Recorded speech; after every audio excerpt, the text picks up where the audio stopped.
गुरु प्यारी साध संगत जी, राधा स्वामी।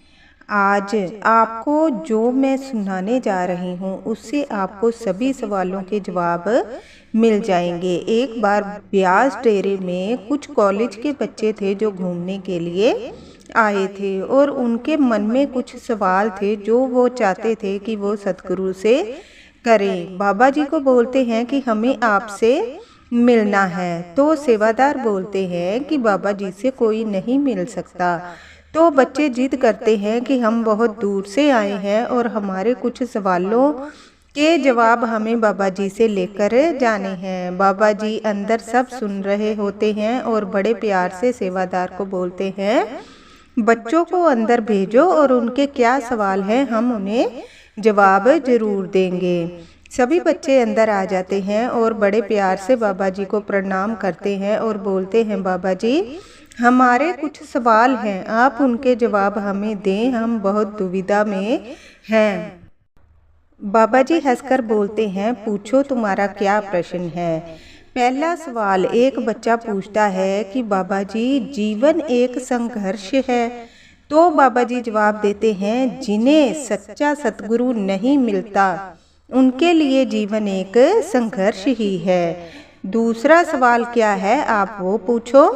तो वो बोलते हैं कि जीवन एक खेल है। तो बाबा जी जवाब देते हैं, जिन्हें सच्चा सतगुरु मिल जाता है उनके लिए जीवन एक खेल बन जाता है जो कि हंसते हंसते इंसान निकाल देता है। तीसरा सवाल जो वो पूछते हैं वो बोलते हैं कि जीवन एक उत्सव है। तो बाबा जी जवाब देते हैं, जो गुरु के बताए हुए रास्ते पर चल जाता है उसके लिए जीवन एक उत्सव बन जाता है, क्योंकि वह किसी भी कठिन से कठिन रास्ता भी उसके जीवन में आ जाए तो हंसते खेलते वह उसको पार कर जाता है। क्योंकि जो उत्सव होता है हम उसको मनाते हैं, अपनी खुशी से हर कार्य करते हैं। इसीलिए सच्चा सतगुरु जिसको मिल जाता है उसके लिए कोई भी काम हो वो उत्सव की तरह उसको करता है। तो बच्चे बोलते हैं, बाबा जी हमारा एक लास्ट प्रश्न है जिसका जवाब आपको देना है। तो बाबा जी बोलते हैं, पूछो।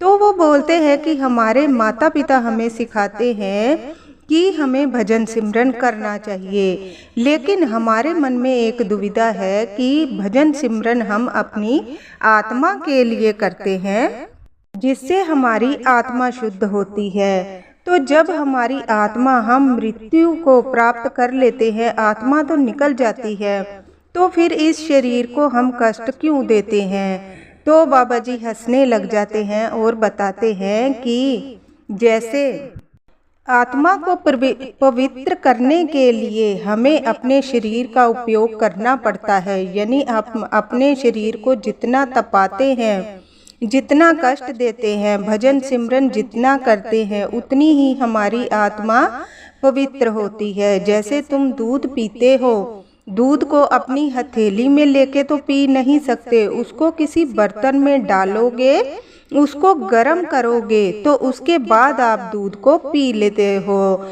यानी जो बर्तन है वो पहले तपता है, तपने के बाद उसको दूध को उबालता है तो ही तुम उसको पीते हो। इसी तरह जो हमारा शरीर परमात्मा ने हमें दिया है, हमें तपाने के लिए दिया है, हम जितना इसको कष्ट देते हैं उतना ही हमारी आत्मा जो होती है पवित्र होती है, परमात्मा से मिलने के लायक होती है। इसलिए सभी बच्चे जो होते हैं बाबा जी से मिलकर बहुत प्रसन्न होते हैं और बोलते हैं, बाबा जी आज हमारे सभी सवालों के जवाब मिल गए, आप हमें नामदान दें ताकि हम अच्छे रास्ते पर चले और भजन सिमरन की तरफ जाएं। बाबा जी समझाते हैं, पानी का महत्व जो होता है मछली तभी पहचान पाती है जब वो पानी के बाहर आती है और तड़पती है पानी के लिए। इसलिए तुम नामदान लो और भजन सिमरन करो ताकि तुम्हें पानी का महत्व